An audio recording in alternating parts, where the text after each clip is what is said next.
This is the Hoff-Time Report with Idaho Freedom Foundation President Wayne Hoffman, one of Idaho's most respected, influential public policy voices. Welcome back to the program. It's time yet again for the Statist of the Week. And this episode is so important that I invited two guests to come help me explain this week's winner. Vice President Dustin Hurst and our Legislative Affairs Director, Fred Birnbaum. And we're going to talk about this week's winner, who is Representative Rod Furniss from Eastern Idaho. Furniss has been on a media campaign. He's been on social media. He's been on radio at least twice talking about how terrible the Idaho Freedom Foundation is and our Freedom Index. And so he's trying to expose what we're doing. And so we're going to expose what he's saying that is wrong. And it's a lot. And it's a lot to unpack, which is why we're going to go through the interview that Representative Furniss did with Steph Lucas on her radio program recently. And the first voice you'll hear is Steph Lucas doing the interview, followed by Representative Furniss. This is good stuff, so enjoy. I've had several people on my show in favor, or not really in favor, but they've scored well with the Idaho Freedom Foundation. Obviously, Wayne Hoffman is in favor of the Idaho Freedom Foundation. So I believe somewhere around June 7th, you kind of went the route of Chuck Winder and said that Idaho Freedom Foundation was a threat to Idaho. Now, just to clarify, that's not quite what he said. It was more. He said we're a threat to democracy, which is a lot. Yeah. And of course, we're not a democracy. So, having said that, that's not that. The quote is correct. We're a threat to democracy, not a threat to Idaho. And then you posted a picture of 6 legislators, 3 of whom are in part of your state, including Carrie Hanks, who I believe is in your own district, with their Idaho Freedom Foundation scores. She is. So why would you pick a fight with 6 legislators? I just do the right thing when I feel it's the right thing. I'm not picking. That's what everybody says, right? Sure. A debate that you should follow, not necessarily one lobbying group. We listen to lobbies, and I appreciate the Okay, lobbies. so let me clarify this part up right away. We're not a lobbying group. We're a policy think tank. We do policy research and we communicate our findings. We do some lobbying. We're registered lobbyists because we have to under Idaho law. But the fact is, to call us a lobbying group, I know that's what the leftist media likes to do. But, I mean, Fred, you're at the Capitol all the time. How much actual lobbying do you do? Lobbying in the traditional sense, which is testifying and pushing specific bills. I might testify out of the 500 bills or so that come up, maybe 8 or 10 times a session. I have a lot of conversations about our ratings on bills, explaining our ratings, explaining the bills. And that may be Representative Furniss is confusing with lobbying. But lobbying in the traditional sense is saying to someone, vote for this because I represent the railroads or I represent the realtors and it's good for us and please support it. And that's not what we do generally. Yeah. How many, just to clarify, Fred, how many lawmakers did you wine and dine during the 21 session? Well, I'm cheap or we're cheap. We don't work that way. Our relationship is based on providing good information to people. Sure, I take the occasional person out to lunch, but we spend very little. I don't think it even is $100 a session typically on meals. It's usually well under that. Yeah. Okay. So I have, and I actually invite the Freedom Foundation into my office quite often, and we have discussions. But I always try to listen to both sides of the lobbying groups. That helps me understand an issue. But when you have a 100 or a 99% score with one lobbying group, I have a problem with that. Right. I have an issue with that. I know Idaho Freedom Foundation. That's what I'm always thinking is so funny. You see, Idaho Freedom Foundation, like you're pointing out, there are other lobbyist groups in the state. There are other groups that advocate for legislation, but no one's ever heard of them. For instance, Idaho Association of Commerce and Industry, IACI. And what do they do? They're wonderful. They promote They're business wonderful. and through commerce. And they're wonderful about getting us information about what's affecting business on an ongoing basis. Now, this is we interesting. Can understand those problems and help those businesses overcome problems. You know, are we putting a burden on them through taxes? Or what's burdening those businesses? How can we release those businesses and give them the mandate to make more money? We want them to make more money. So this is really interesting because he says they're wonderful because they provide information on how a policy affects businesses. We do the same thing. We provide information on how policy affects businesses, how it affects individuals, families, exactly. So, I mean, they're wonderful because they specifically target businesses. Is that what he's saying, I guess? I think so, because we want them to make more money. Because we want them to make more money. Very interesting comments there. Good. So 100% score with any one lobbyist group is suspect. In my opinion. Right. You have 100% score with IACI. Can you explain that? Boom. No, I can't. I don't know why. I don't follow that score. I don't think I do, actually. Okay. But I just checked it. You do. I do. If I do, I didn't know. Right. And I don't check a score with anything. I think I have an 86% score with, I just got this in the mail, a certificate from the Children's Organization, but I don't know why I got that. He's I know very I excited don't have a about 100% score with the Farm Bureau because I voted one or two times against what Right. they wanted me to do. Right. If I have a 100% score with IACI, it's because they brought forth good bills this year. I'm sure. And So IACI doesn't explain a whole lot of their metrics. Do you have a problem with what's the deal with the Idaho Freedom Foundation? Do you have a problem with their metrics? Yeah. Can we stop and clarify just a couple things? Sure. So we printed out. Somebody sent us the scorecard for IACI. He does have a 100% rating for the 2020 session. That is a thing he has. I think for 2021 it was 52%. Yes, that's correct. About 52. So we want to be completely accurate about that. And the other thing to say about the IACI scores is they I don't know how many they did in 2020. Do you know how many bills they did in 2020? It wasn't that many. So we do a lot of bills, and Fred would know the exact number, I guess, but we do way more bills than any other organization. It was 223 this year, 233 last year. Right, and the reason why we do ours a lot differently, not only in terms of how many bills we do, but when we send the information out. Some organizations, IACI, for example, I think notifies legislators in advance on which bills they're working. We post every single bill online, and any legislator can access it anytime they want, same as the general public. And so that's what distinguishes. And then there are other organizations that will kind of take a backwards look at the legislative session, pick a dozen bills or 20 bills, and then use those. So it's a very different type of an arrangement. Yeah, and I think that's what ACU does, is they take a backwards look. Is that right, Fred? Yes, the American Conservative Union. Oh, yeah. So with respect to 2020, according to the newsletter here from IACI, there were 18 votes taken. That's when Furniss got 100%. And they have there's a lag. I mean, we post our ratings for, say, 2021 before a lot of other groups post theirs. Some of these groups have months. But I do want to emphasize a couple points. So we're the only group that does a rating on, as you mentioned, over 200 policy bills, and then we do several dozen appropriations bills. Right. So we're in the 250 to 300 bills a session. Most groups do anywhere from a dozen to perhaps 30 bills. Yep. So if you think about that, when you have a larger universe of data, it's more likely to be accurate generally, because we're looking at more things. Right. And I think that's worth pointing out. We're looking at a propensity to vote a certain way. Right. And I will clarify, Furniss is obsessed with the Freedom Index because that's the score that we publicize the most. But Fred does the spending index, which is at idahospendingindex.com, and I'm sure he scores fairly poorly there too. So those are the bills that we'll get to those later, but let's keep going. They establish their metrics, and I don't have a problem with what they believe and what they promote. And I'm a conservative. I watch every penny. Because he says and so. as we go through the legislature, I appreciate the process through JFAC where they look at every single budget. They account for every single FTE that they have. That's a full-time equivalent. I look in those budgets. I look for percentage increases. I look for FTE increases.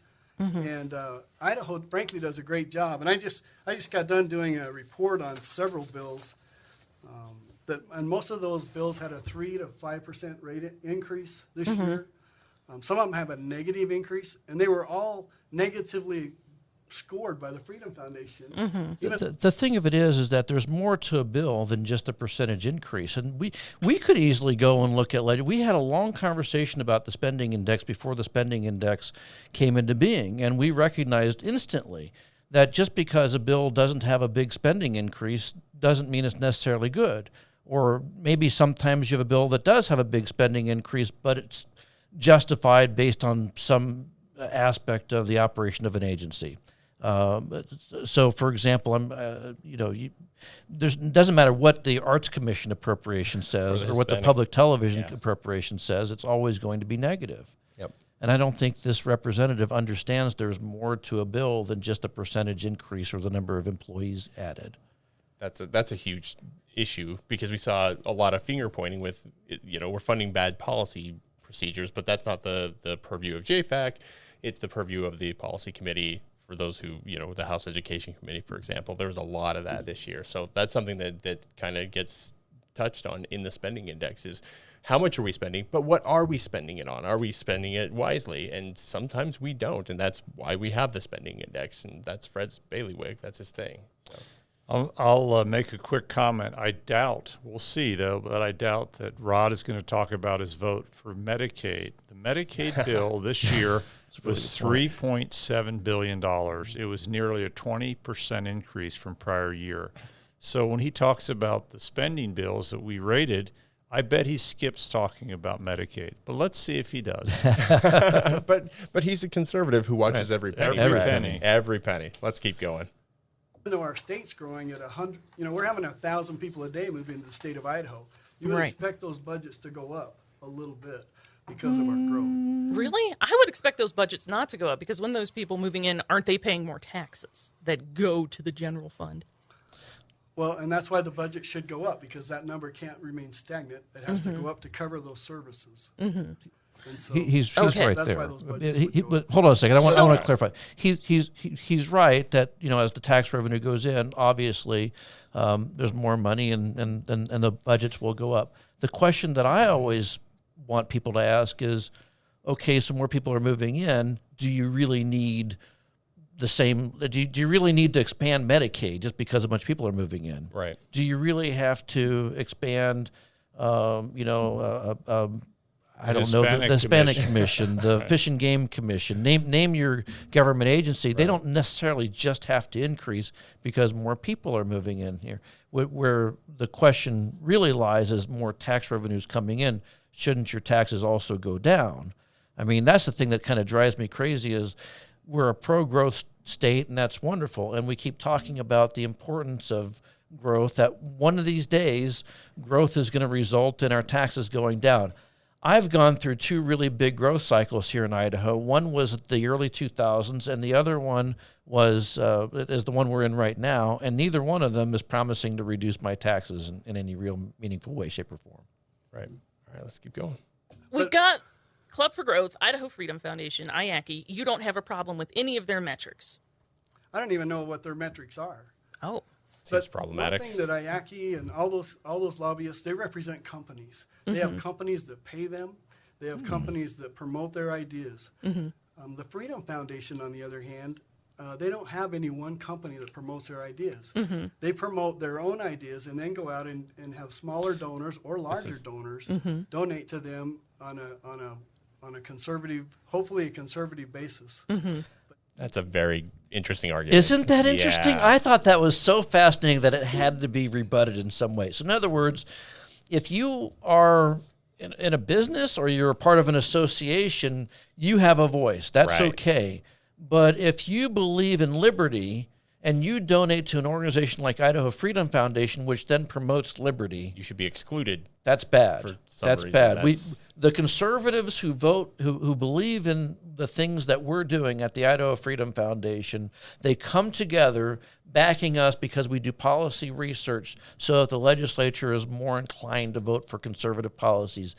They should not be represented. Their ideas and values shouldn't be supported. Well, if you look at Rod Furniss's campaign contribution report, you will find that that's the case. Maybe where he's... No, I looked at it. He had 61 donations. 5 of them were from individuals. 5 of them. The rest of them were from PACs and from businesses. Well, can't those individuals give money to an organization like ours to promote our values? Absolutely. I thought it was a very strange argument, very strange line of thinking. There's one thing I also would like to add. So Rod is saying that IACI is supporting the interests of businesses and companies, and some of these other lobbies are implying that we're not. We don't oppose business interests at all. And I'll give you a really good example. There was a House bill that passed, and it passed the Senate, signed into law, reducing the income tax both for individuals and companies from 6.925 to 6.5. Rod mentions that.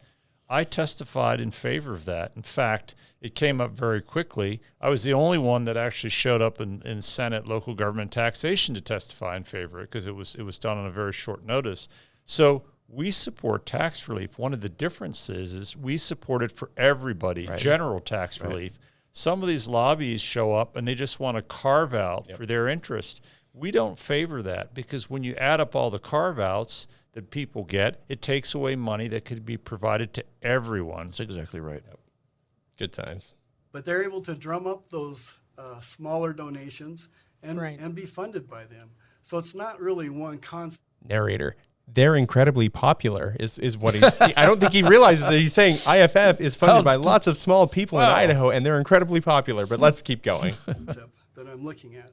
But the scoring is interesting. So are you saying, I'm just confused here. Are you saying, and I'm not for any lobbyist organization, obviously I can't do that, but I'm just trying to get to the bottom of this. So you're saying you're fine when the donations come from a large company, but you're not fine when they come from individuals. No, I'm not saying that. I'm just saying that the way they raise their money is different than any other lobbyist group. How do they? And they raise it by getting donations from grassroots or from larger donors as well. Oh, like large companies. By the way, like large individuals. How does Rod even know that? I mean, he has no idea. Yeah, he's just making it up. He's making it up. It's interesting. Yeah.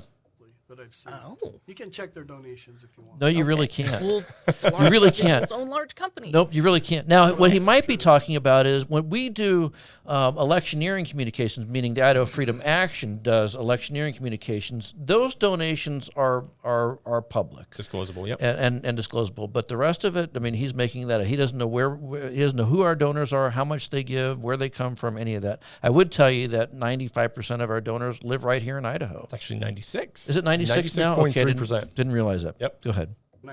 I'm glad that they are there. Well, let's talk about the scoring for just a minute. Yeah, you don't know their metrics, but we've got scores from several different lobbyist groups across Idaho, which I think people should pay attention to. Any organization or group scoring and advising legislators, I think, should definitely be taken a look at. So, yes, let's talk about that. You know, it's interesting that the reason that Idaho has such a phenomenal growth is because we promote families, we promote conservative growth, we promote conservative values. Quality legislation. The average score. Actually, yes, that's he says they come here because of conservative legislation. I don't think that people go, gosh, let's look at the conservative legislation and decide where to move to. Now, what some people have done is they've moved here based on the fact that Idaho is a Republican state.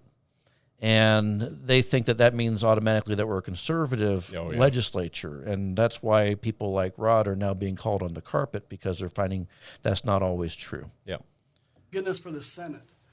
The common sense Senate. Thank goodness for the Senate, The average Freedom Foundation score in the Senate is 57. Okay, it's not 100%.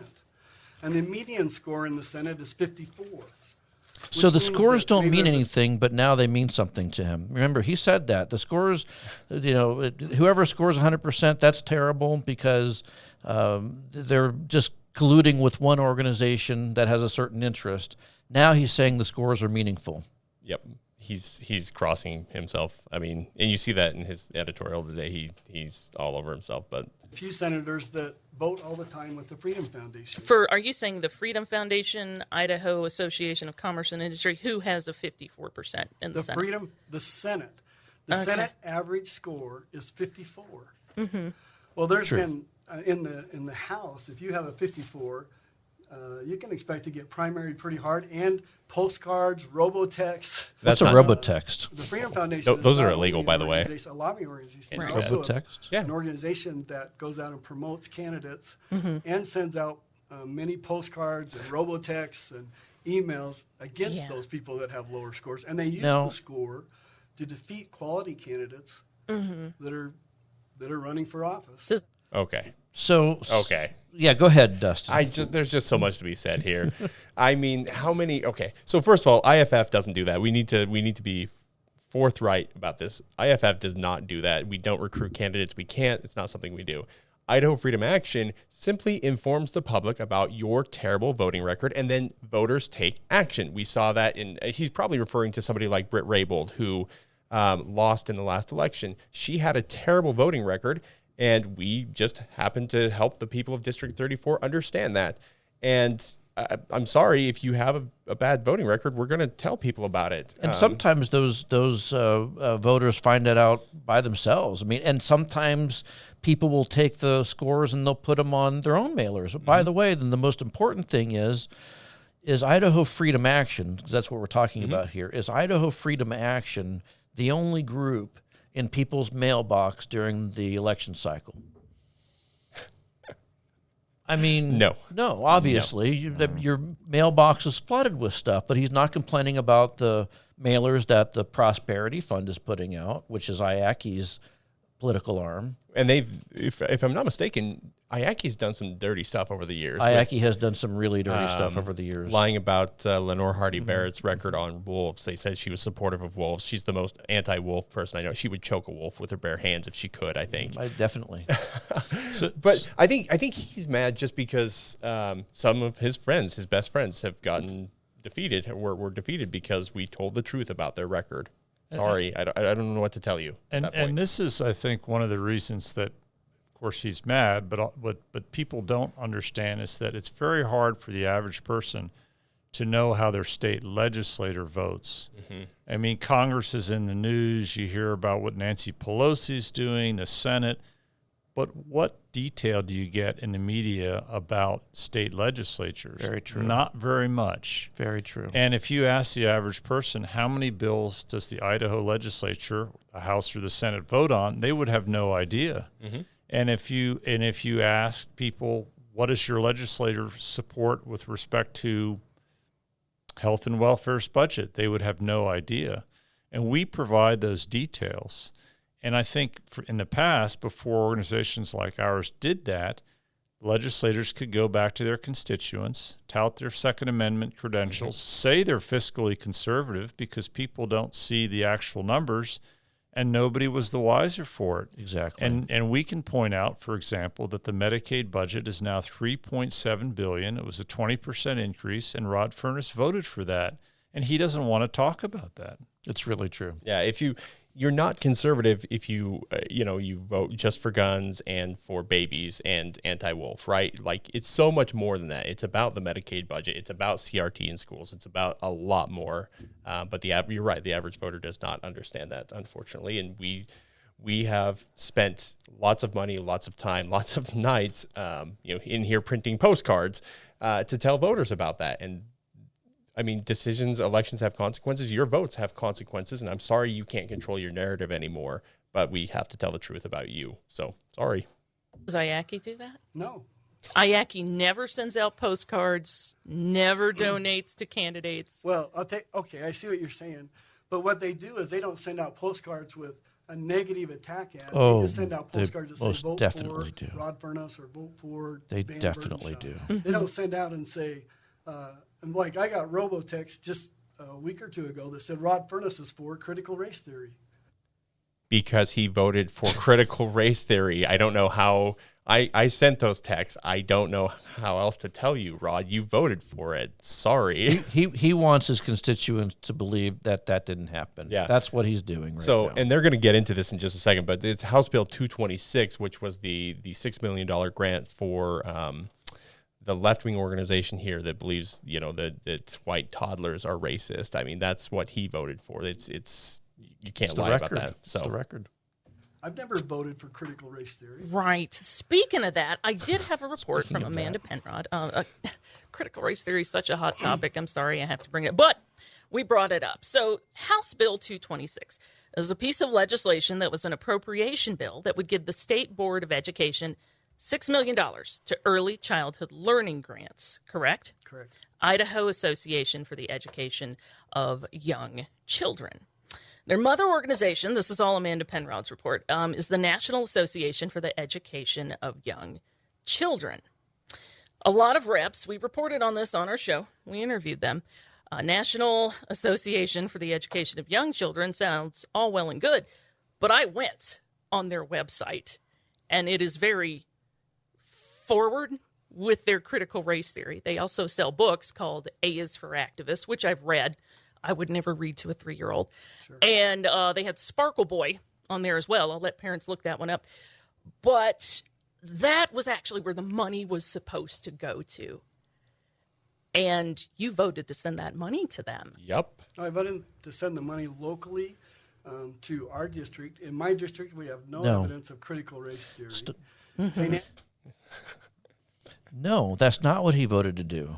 That's not what he voted to do. He voted to accept this federal grant to start this pre-kindergarten program that, yes, would go to local organizations, but it would go through and be run by the Idaho Association for the Education of Young Children, period, which is tied to this national group. And before the Idaho Association for the Education of Young Children got into the spotlight, their website was very different from the one they have today. Yeah, they have hidden a lot of things, scrubbed a lot of things after our policy director, Anna Miller, did a deep dive on their website and all their associations, and then a couple days later they scrubbed it. So, but Steph is right. I mean, they're promoting Sparkle Boy, which is a book about transgenderism among kids. They're promoting the critical race theory stuff. So Rod did, in fact, vote for critical race theory. He just, this is one of those things that Fred mentioned. The average voter doesn't understand this, and so Rod could come back to his district and say, hey, I'm helping kids read. No, you're not. You're teaching them that, America is racist and needs to be overthrown. So thanks for that. So there you go. Anthony has a program all ready to go using that money to cover 3 to 5-year-olds that are behind in their kindergarten abilities. So it's going to be under control from... And the local school board controls the curriculum, and they decide but the money, but where would the $6 million, who would be administering that? The $6 million is a grant to each local school district, and they still may get that grant.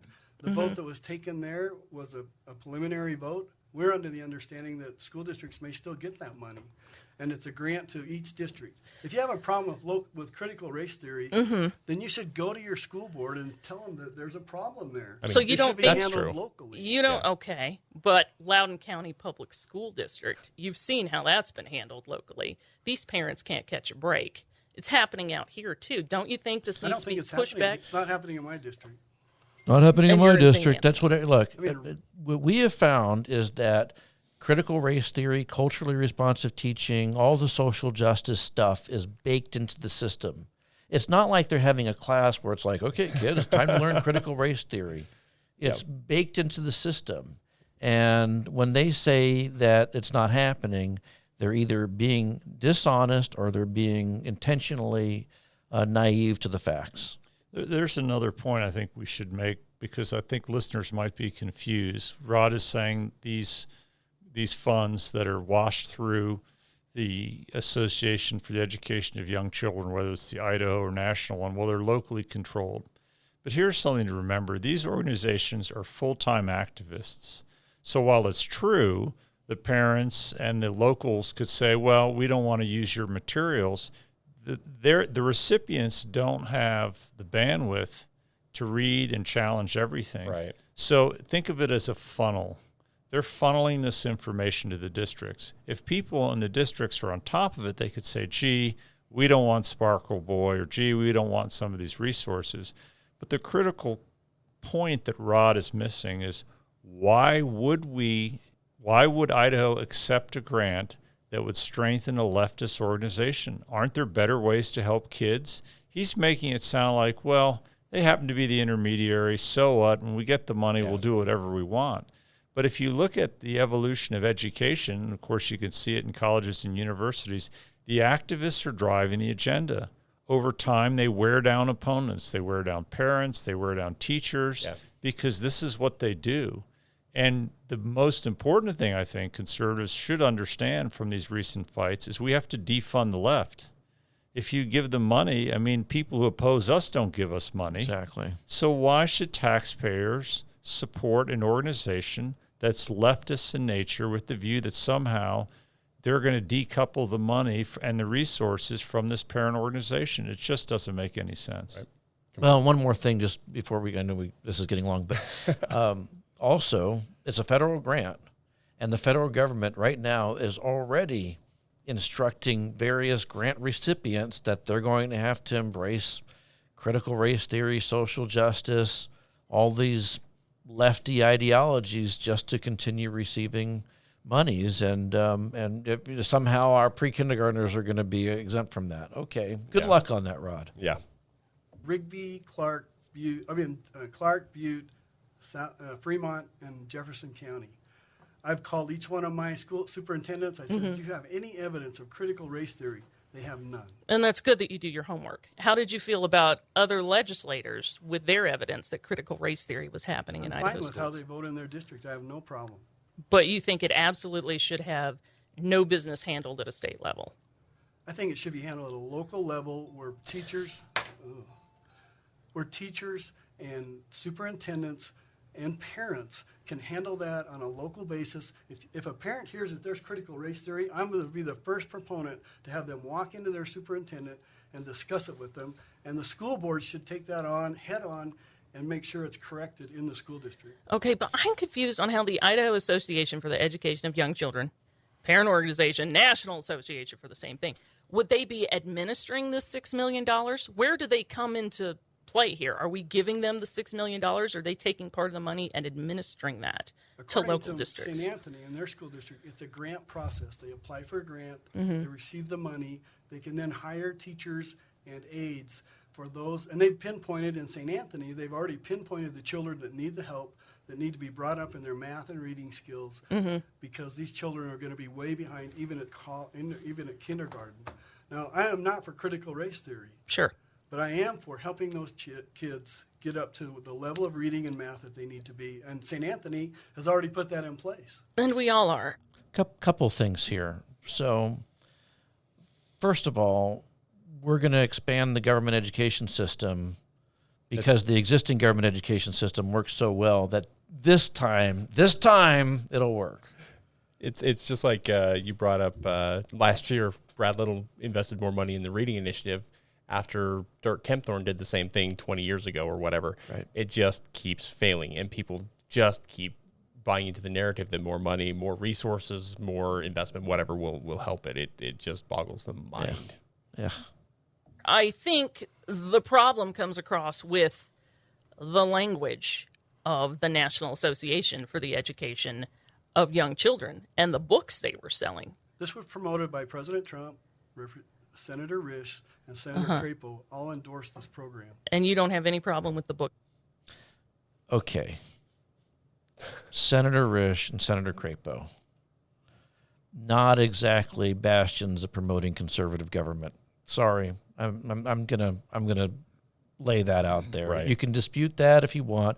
Senator Risch has been talking about a rating he got from a conservative organization 15 years ago. He's still talking about it today. Right. He's not a conservative. He's not voting as a conservative. Mike Crapo, no, I'm sorry, not happening. The other thing that I'd mention with regard to the Trump, because here's what they say, well, President Trump signed off on it. Really? Okay, no, he didn't. The Trump administration signed off on it.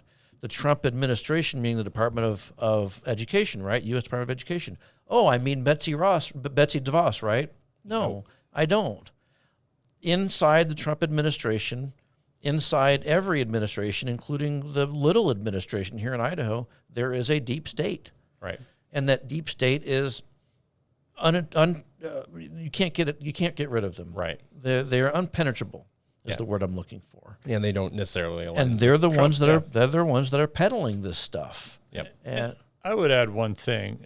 I mean, because this has been said that Risch and Trump and Crapo, at the end of the day, you know, if you're a U.S. senator, certainly a president, you don't know the entire resource or reading list of every single organization.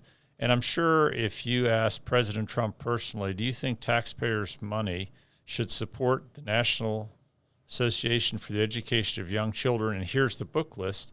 He would say, of course not. Exactly. Nobody. I mean, he probably, and again, it's his administration. He's not aware of that, and perhaps Richard Craper wouldn't either. And I think that's actually one of the problems, which is you not only have a deep state, but you have all these people who have these agendas, and they're keeping them below the surface. So they'll say nice things. We're helping children. Well, everyone wants to do that, but you don't realize they're promoting transgenderism or critical race theory related things. And then what they'll do is they'll realize, well, this is an unpopular term. We'll just rename it. Yeah. So we won't call it critical race theory. We'll call it something else. We'll call culturally responsive teaching. Culturally responsive teaching or inclusion. They even rebrand words.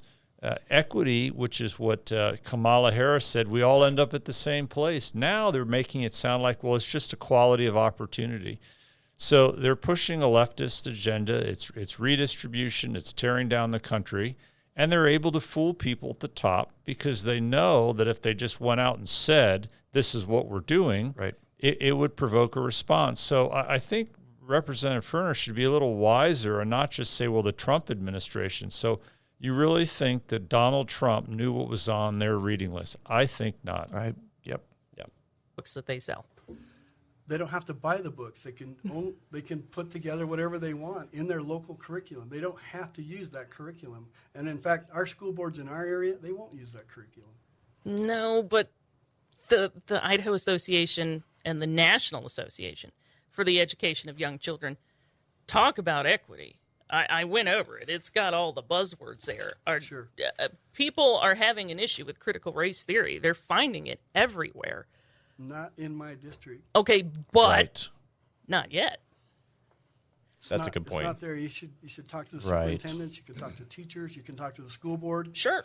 They don't see any evidence of critical race theory in their schools. Naivete on Right. parade. So, not yet, like I said. But the Idaho Association for the Education of Young Children, they're not going to have anything to do with that. And that's predicated on a whole bunch of legislators. Not a whole bunch, but enough to defeat this by, like, one vote. I think just one. It sailed through the Senate. It did.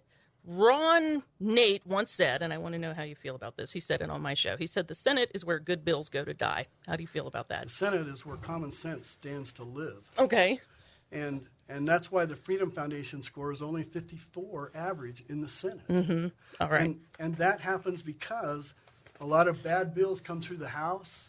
And thank goodness for the Senate and common sense. What are those bad bills, I through- wonder? I mean, Ron Nate ran the lemonade stand bill to let kids run lemonade stands without worrying about government regulation. That failed in the Senate. That failed in the Senate when Jim Rice held it. We had a bill that said if a local school board doesn't want to have to negotiate with the lefty labor union, then they don't have to. That passed the House and failed in the Senate. The property tax freeze, not 2021, but in 2020 passed the House and failed in the Senate. So we don't think we should lower property taxes, or at least the Senate doesn't, but the House did. This is a favorite of many people on our Facebook page. Whoops. But the mask mandate ban failed in the Senate. Yep. Yeah, it's over and over. Really good bills go to die in the Senate. I don't, whatever. And actually bills that Furniss supported, like bills reducing the governor's power, which passed the Senate, was vetoed, then wasn't overridden in the Senate. So there are a lot of votes in the Senate that actually go in the opposite direction of how Rod Furniss votes. I wonder how he feels about those votes. I wonder, the bill that passed the House, I think on a party line vote to end the state of emergency during the special session. Didn't that pass on a party line vote? I don't remember exactly. Well, there were so many of them. I don't recall which ones, but I do think that was the one Brent Hill laid on the table, right? I believe so. Yep. Gosh. The House and a lot of legislators in the House will vote those bills knowing they'll die in the Senate. I brought 12 bills personally to the House floor this year. That was a big load, a big lift. By the way, one of the bills he legislators brought was a bill to put a bunch of new regulations on the insurance industry. Right. And it failed in the House. So not all bills die in the Senate. Some die on the House floor because they're just bad bills. True. Rod, what's the Freedom Foundation score? Is it worth a negative score on my score? I'm like, vote. Find out. Ask me about the bill. I could care less about the Freedom. Couldn't care see, less. And here's another reason me trying to get to the bottom of Grammar it. Why snark. are you saying the Idaho Freedom Foundation is the only group advocating in Idaho that senators, you're in the House, legislators are concerned with? Are they ever concerned about IACI? I have never heard anyone ask me what the IACI score was when they voted on a bill. Too bad for Aki. But I can guarantee you the legislators in the House, because we have a big board, you get to watch up there, and you get to see how legislators are voting. A lot of legislators will hang back, vote later on a bill to see if that will pass and not affect their score. They'll change their vote to no, so that they'll have a positive effect on their Freedom Foundation score, and even let the bill pass on the backs of those. I've got to vote it right. I got to jump in here. Okay, listen. Has that occurred? Perhaps, I don't know. But I got to tell you something. A lot of those legislators are voting with the index because they agree with the values that the index is based upon. Yeah. You know, things like limited government, not increasing the size and scope of government, not interfering with the private marketplace, or restricting the ability of people to work or live or play in Idaho. I mean, that's baked into their beliefs and their core beliefs, and we happen to mirror that. So I think he overstates this. Oh, yeah, people are just sitting back.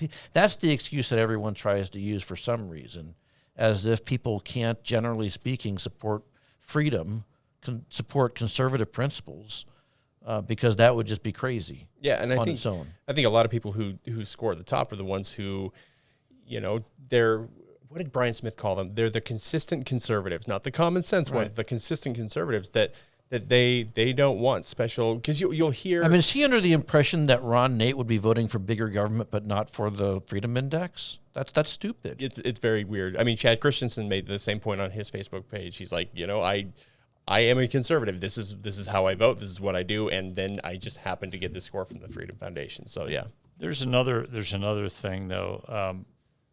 Sure, there are people who might vote with the index, but Rod doesn't mention there are people who vote with the speaker just because the speaker's voting a certain way. Or he said he votes with JFAC. JFAC does a great job looking at budgets, so who would argue with what JFAC has to say about budgets? So you vote for that all the time. Right. So there are some legislators who will always vote with certain people or certain positions or certain groups even.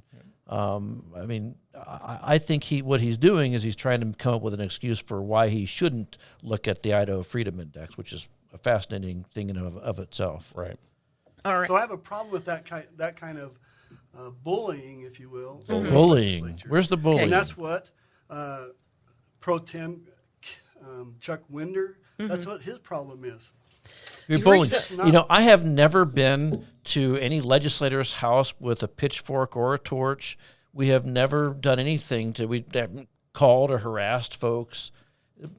We put the information out there. We literally just post the information on a website. Yeah, and then That's bullying. And then we use our C4 where it needs to be used to let people know what's actually happening. I don't see why that's so That's offensive. bullying. Apparently, letting voters participate in the democratic process is bullying. The formation of public policy should be done in secret so people, don't harass them.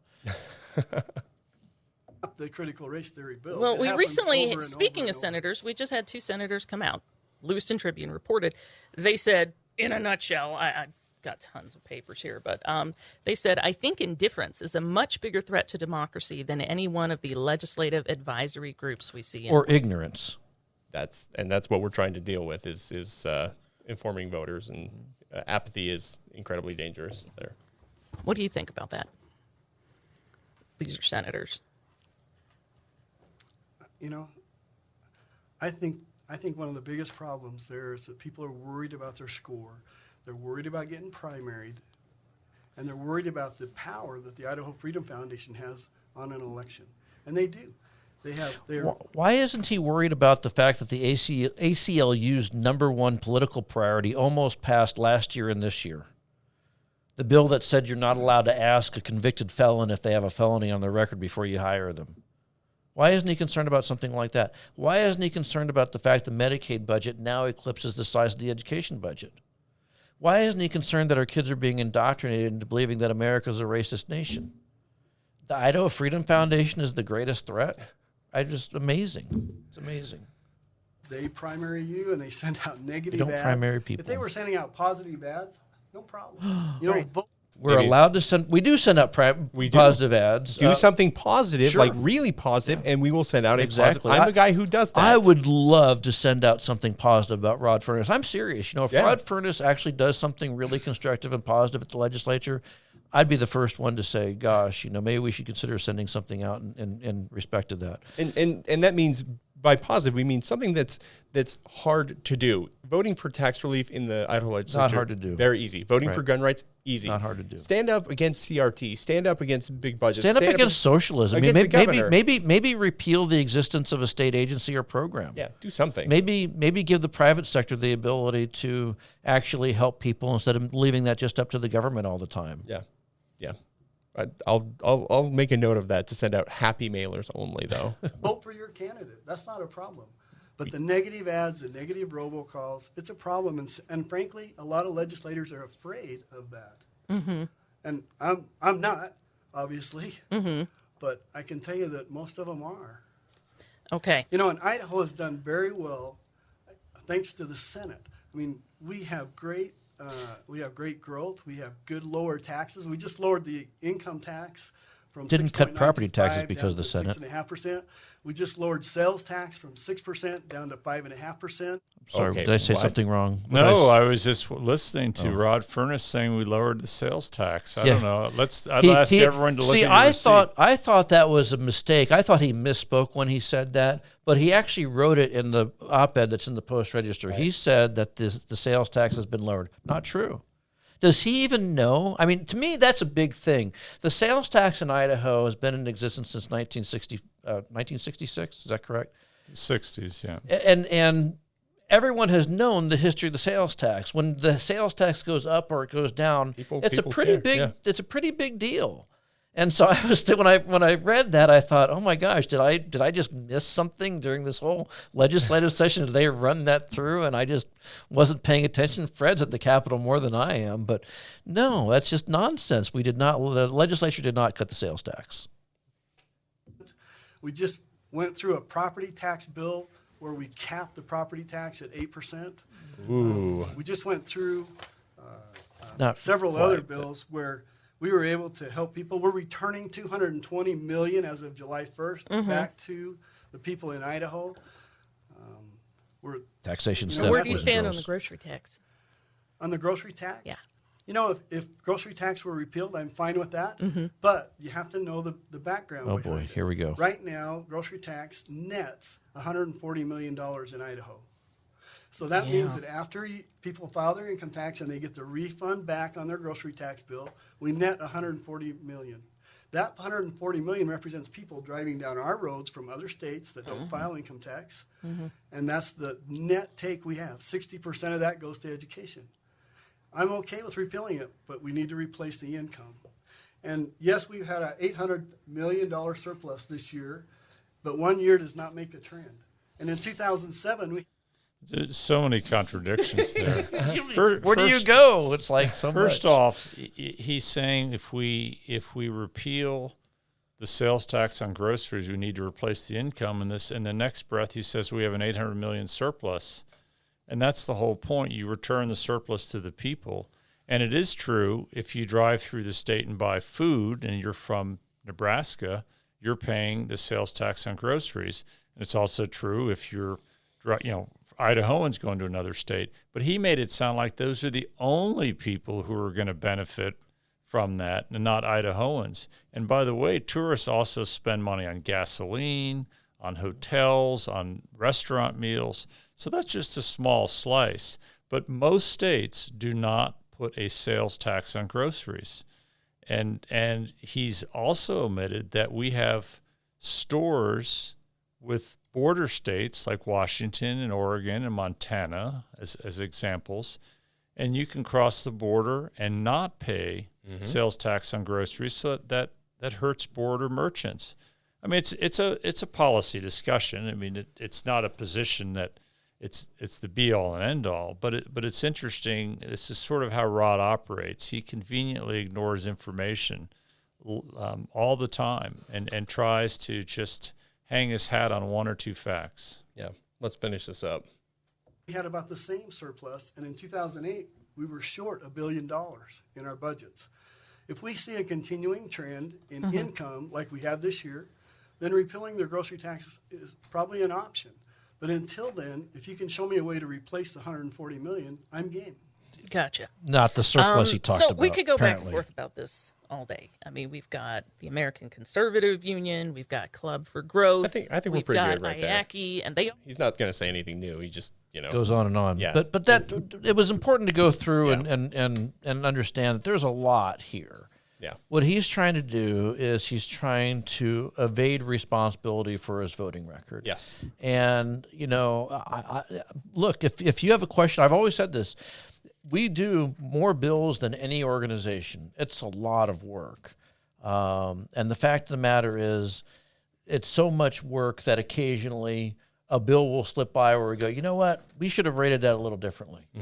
But I would say that's maybe 3 bills a year. So what's that? 1%. Yeah. I mean, I'll take that any day compared to the percentage of failure in the public education system, or the way in which these legislators vote to grow government versus the propensity to cut the size and scope of government. So what do you think? Status of the week? I think absolutely. So Rod Furniss is this week's winner. Yeah.